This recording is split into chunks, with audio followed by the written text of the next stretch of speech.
Tengo el gusto de poder dirigirme a ustedes para hablar de un tema que me parece sumamente importante, megatendencias, aunque la parte de megatendencias, como nos pidieron una conferencia en conjunto con mi buen amigo Salvador Ávila, que en un momento más va a estar con ustedes, pero sí me gustaría hablar de lo que es la política energética de acuerdo a un desarrollo económico sostenible. Y esta es una palabra sumamente importante que me parece que da el cambio para la agenda de todo lo que se está haciendo a nivel mundial. Un tema sumamente relevante y además creo que todas y todos los que están aquí no necesitan que los evangelice. Simplemente debemos, y ya existe esa conciencia, y creo que debemos de sumarnos a esa parte. Pero sí me gustaría decir brevemente que pues una megatendencia al final del camino es una fuerza poderosa que hace que se cambien distintos elementos importantísimos en el mundo. La revolución industrial generó un cambio importante de pasar de la agricultura hacia el movimiento y uso de las máquinas para el beneficio de la humanidad. Eso inclusive generó nerviosismo pensando que los trabajadores del campo se iban a quedar sin su fuente de ingresos. Previo a eso, antes de que se fomentara, se creara y acrecentara la agricultura, los seres humanos éramos nómadas y perseguíamos el alimento por el mundo. E íbamos buscando dónde eran las fuentes de alimento, pasábamos y buscábamos el calorcito para poder tener acceso a los animales que nos alimentaban, a los frutos. No había agricultura hasta que alguien dijo, oye, si sembramos el arbolito aquí.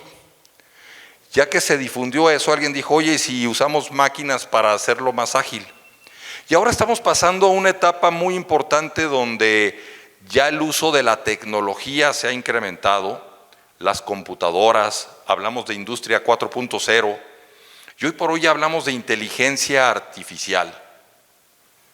Y ya hay un término que a muchos inclusive nos asusta un poco, y me incluyo, que es el tema de la singularidad. Donde qué va a pasar cuando las computadoras nos alcancen.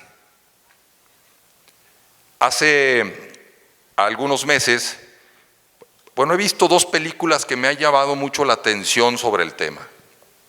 Una fue en un avión, que la agarré ya medio empezada y no supe qué película era, pero se trataba de una lucha que había en nuestro planeta, en donde al parecer un cuerpo policíaco estaba persiguiendo a unas personas y en esa persecución pues tenían enfrentamientos armados y se mataban entre ellos.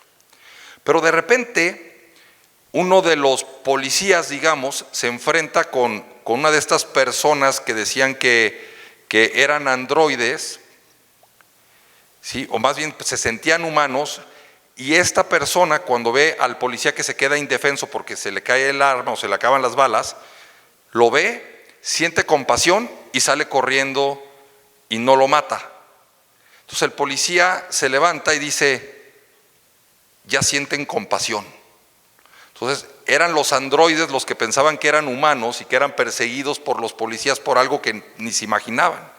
Entonces me llamó la atención y dije, caray, dimos un salto cuántico en este aspecto. Y el otro día vi una película de Johnny Depp, que seguramente ya han visto ustedes, que no me acuerdo ni siquiera el nombre, pero habla de la singularidad y de la capacidad del ser humano de generar una nanotecnología tal e inteligencia artificial que se tenga una regeneración de órganos y tal. Y hace pensar qué va a suceder cuando lleguemos a esa singularidad y las máquinas tengan la capacidad de tener toda la información al grado de cómo la tenemos acceso nosotros con sentimientos, etcétera. Pero la pregunta de fondo es siempre quién va a poner las reglas cuando eso suceda. Y tenemos siempre esas disyuntivas y son megatendencias que están llegando que habrá que irlas resolviendo, y así como las máquinas un día nos dieron miedo que nos dejaran sin trabajo, pues ahora la tecnología también ha ido evolucionando hacia allá.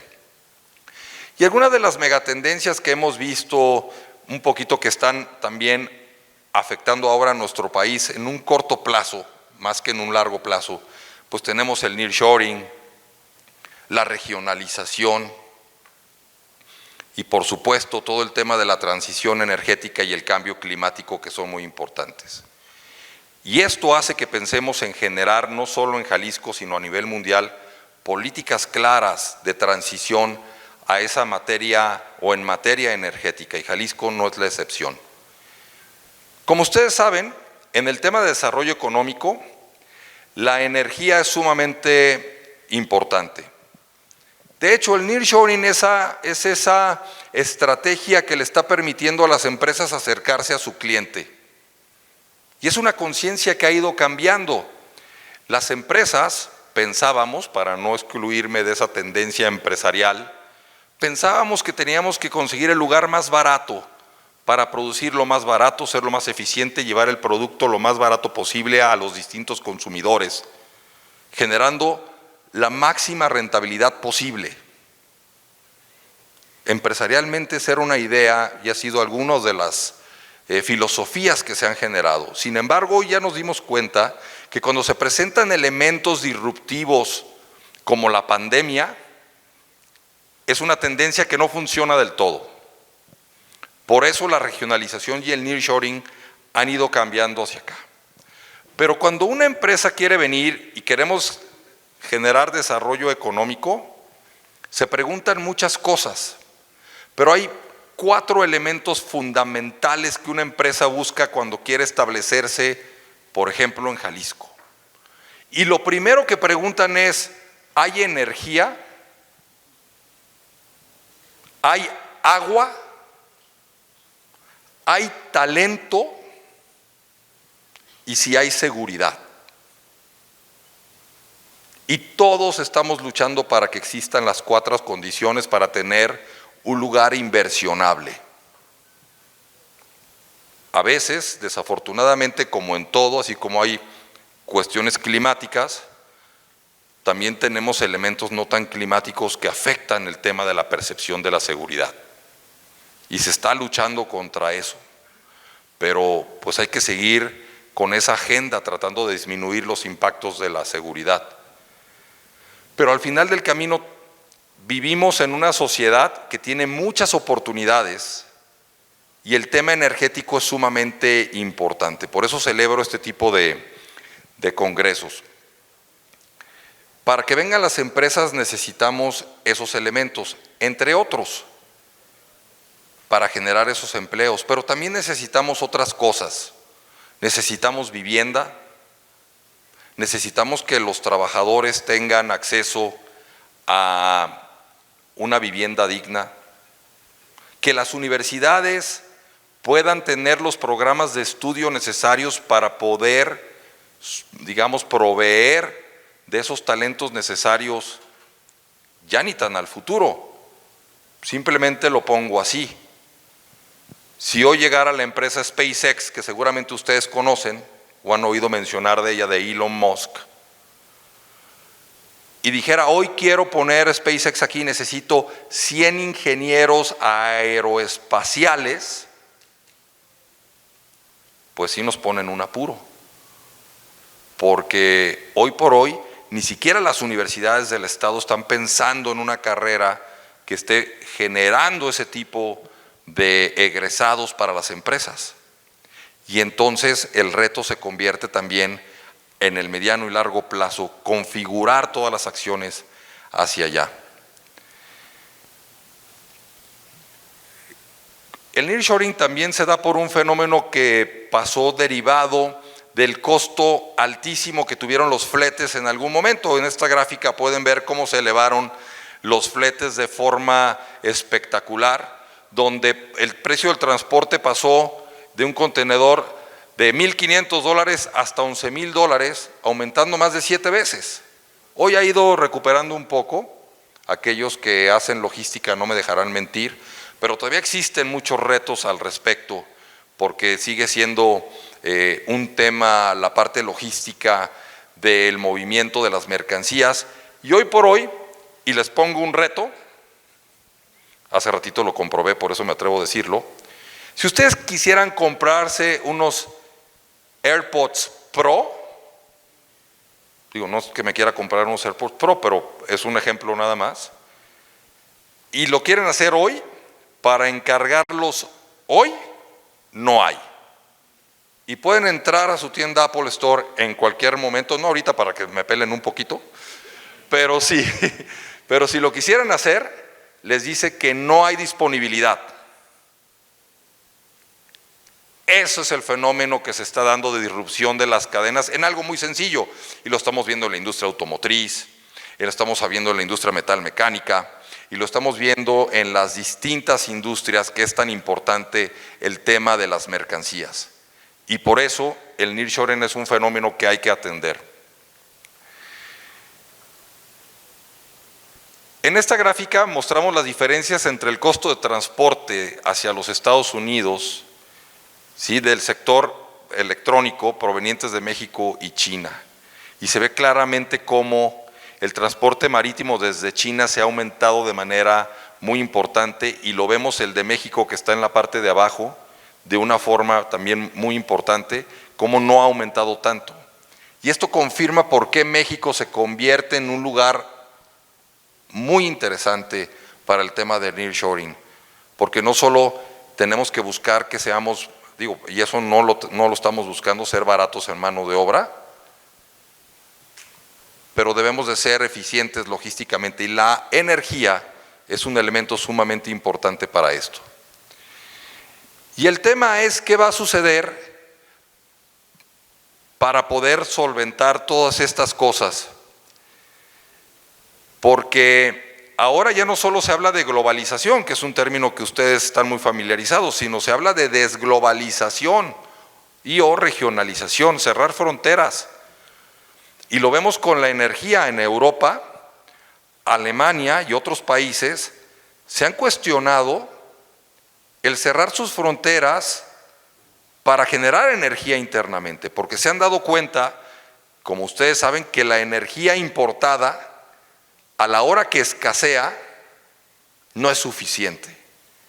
Y entonces los países se han planteado ser autosuficientes en energía, como en otras tantas cosas. Entonces vamos a ver un fenómeno claro, donde vamos a cerrar las fronteras en algunas cosas, en algunas mercancías, y se van a abrir en otras. Y eso es un tema muy importante, y la energía es un elemento en ese sentido. Y bueno, tenemos muchas evidencias al respecto. El Brexit es una clara evidencia de este aspecto. La guerra comercial entre Estados Unidos y China. La semana pasada se anunciaba que México vuelve a ser el primer lugar, o el primer lugar como socio comercial para Estados Unidos, después Canadá, después China. Y ahí vienen esas oportunidades. En algún momento se decía, tenemos que desarrollar el bloque comercial Canadá, Estados Unidos, México. Y si bien no lo hemos hecho al nivel que lo hizo la Unión Europea, porque hay quien ha marcado y ha dicho, tenemos que hacerlo al igual que lo hizo la Unión Europea en algún momento, con una unión monetaria, unión presupuestal en algunos elementos, etcétera. No hemos llegado a ese grado, pero en la realidad estamos muy unidos. Nuestro gran volumen de mercancía se va a los Estados Unidos. Y esos elementos están dando cambios muy importantes. Y el tema de la guerra con China, entre Estados Unidos, es claro que nos genera oportunidades para el desarrollo. Cada vez se están cerrando más en esos aspectos, y las empresas están queriendo darle la vuelta, pero la importación de mercancías de China hacia Estados Unidos ha caído de una manera muy importante, entre 40 y 50%. Evidentemente las sanciones comerciales de Occidente hacia Rusia por la guerra con Ucrania, pero también lo que está sucediendo en esa zona ha repercutido muy fuerte en lo que es los energéticos. Aquí en México no lo vivimos. Miren, les voy a compartir una anécdota, y aquí está Frederick, que no me va a dejar mentir. Cuando llegamos a Dinamarca, ellos hablaban de que mandaban el agua caliente por tubos, Pues yo decía, pues sí, digo, sí, pero nosotros la calentamos en nuestra casa con el boiler. ¿Estamos de acuerdo? Esa es como, dices, agua caliente, boiler o algún tipo de caldera. Allá no, allá llega mucho de la calle, salvo los lugares muy remotos, sí tienen algún tipo de caldera. Pero son cambios de paradigma, porque cuando decían eso decían, bueno, ¿por qué se preocupan tanto? Pues que se compren un boiler, ¿no? Pero la energía es tan importante, porque claro, aquí llega el invierno y en Guadalajara pues nos helamos con 10 grados centígrados, ¿no? Pero allá hacen menos 30 grados centígrados o más, y allá sí hay un problema si no tienes calor. Aquí con una chamarrita gruesa nos damos, pero allá sí tienen un problema. Y eso nos ha hecho que de repente nos hagamos poco sensibles a varios temas desde el punto de vista energético. Pero lo que debemos de entender es que debemos de ser más sensibles para poder cumplir esos objetivos que tenemos, para poder llegar a los cambios necesarios. La energía es uno de los grandes transmisores, la generación energética es uno de los grandes transmisores de gases de efecto invernadero en el mundo. Las industrias, hay que decir, es que las vaquitas generan mucha energía y muchos, sí también, pero la industria también tenemos que ir transitando hacia ese elemento, donde debemos de disminuir nuestra huella de carbono. Y para eso los gobiernos tenemos que entrarle hacia adelante, porque si no, nos vamos a quedar rezagados. Dentro de algunos días, porque iba a decir semanas, pero ya ni siquiera semanas, dentro de algunos días,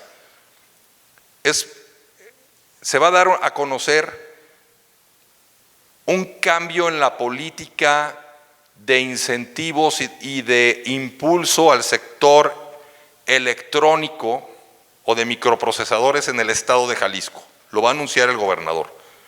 No le voy a quemar aquí el anuncio, porque si no, no sé qué pasaría. Pero al final del camino lo que quiero decir es que sí estamos llegando a un cambio de paradigma en donde fuimos al Silicon Valley y nos dimos cuenta de la importancia del sector de microprocesadores. Nos presentamos como el Silicon Valley de México, pero tenemos que seguir transitando hacia allá, porque si bien a lo mejor dicen que en la tierra de los ciegos el tuerto es rey, pues a lo mejor en México sí, pero nos falta mucho que transitar hacia ese ámbito. Necesitamos traer más tecnología en ese aspecto. Y cuando digo todo esto, hay que entender que si no tenemos un componente verde desde el punto de vista de la estrategia de desarrollo económico de nuestro estado, nos vamos a quedar rezagados. Hace unas semanas tuvimos el México Carbón Forum, organizado por Semadet. Y ahí se estableció que la gran mayoría de países están migrando hacia un impuesto verde. Y lo que va a pasar es que el impuesto va a trascender fronteras. ¿Cómo? Una empresa textil en Inglaterra que fabrica en El Salvador y que en El Salvador tiene una generación energética, o más bien una contaminación alta, le van a cobrar ese impuesto no en El Salvador, sino en Inglaterra, porque le van a cobrar a la huella de carbono que genera. Y esas son tendencias claras. En otras palabras, existiera la posibilidad en el futuro que industrias clave para nosotros pudieran dejar de invertir en el país, derivado de que no tenemos un compromiso claro para la disminución de los gases de efecto invernadero y a la huella de carbono. Por lo tanto, el desarrollo económico futuro de cualquier país y de un estado como Jalisco está marcado porque se pueda tener este tipo de políticas hacia adelante. Y esto es sumamente importante. El cambio climático es una realidad y no me voy a referir al descongelamiento de los glaciares. Me voy a referir al estado de Jalisco, donde tenemos claramente cambios e incrementos en la temperatura muy importantes. aquellos que tenemos más de 3 canas en el cabello, no me van a dejar mentir, yo me acuerdo cuando era chavito, pensar en 28, 30 grados en el verano era un calorón. 28 grados, no hombre, qué calorón. Ahora en mayo llegamos hasta los 40 grados. Y no lo estoy platicando para los que hacen teorías de la conspiración, de que el cambio climático no existe y que esto no es cierto. Lo estamos viendo.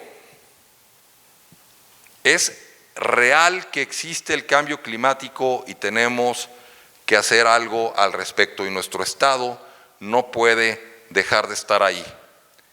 Ajijic, la zona de Chapala, está considerada como uno de los mejores climas del mundo. De acuerdo a National Geographic, el segundo lugar con mejor clima en el mundo.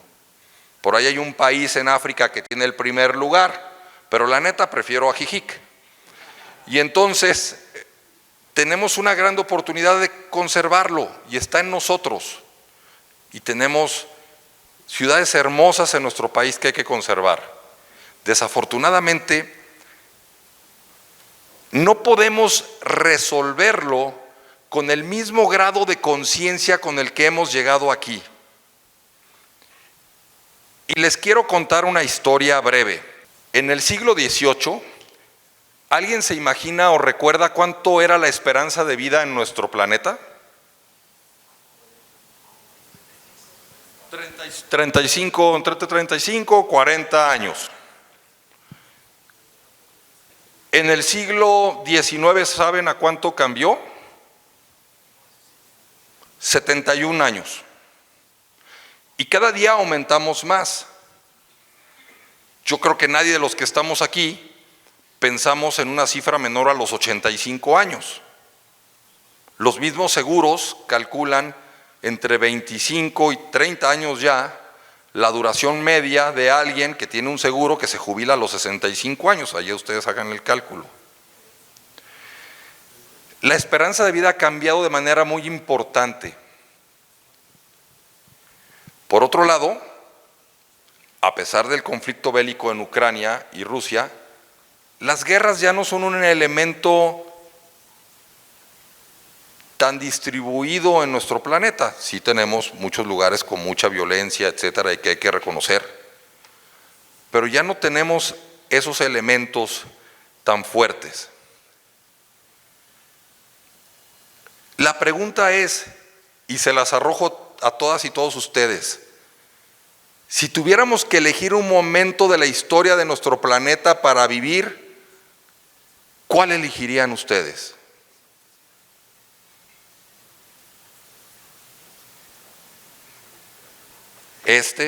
¿Alguien dice lo contrario?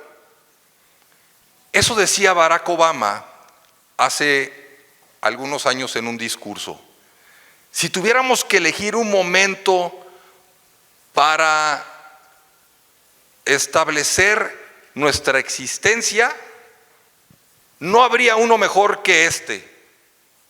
Tecnología. Ya no nos tenemos que pelear con el copiloto por el mapa porque se pasó la salida en una autopista en no sé dónde, ahora solo ponemos el Waze. A lo que quiero llegar con esto es que hoy tenemos una gran oportunidad por la tecnología, pero nos tenemos que enfocar. En este mundo existen dos tipos de problemas y ya con eso prácticamente estoy llegando a la final de mi exposición, pero hay problemas complicados y complejos. ¿Qué significa uno y otro? Complicado es una computadora. Hacer una computadora es complicado. Tuvimos que generar un grado de conciencia, y a eso me refería un momento y voy a aterrizarlo. Cuando hicimos una computadora, un teléfono, hace ratito que me estaba lavando las manos y era un sensor óptico el que generaba que se prendiera la maquinita para aventar el aire. Nosotros lo vemos muy natural y cuando no sirve, ay, esta cochinada no sirve y no sé qué, ya tenemos que ir a buscar papel para secarnos, ¿no?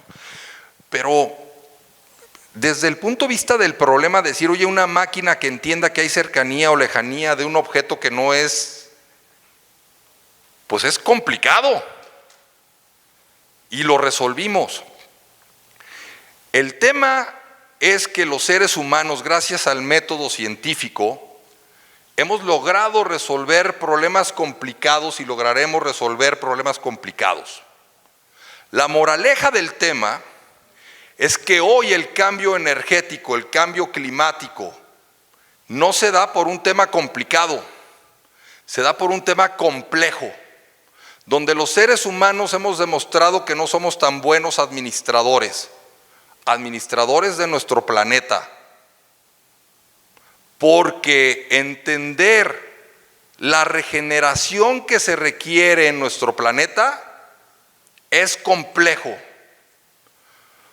No podemos seguir en este mundo tratando de resolver los problemas con el mismo nivel de entendimiento con los que lo generamos. En otras palabras, lo que nos trajo aquí no nos va a llevar allá.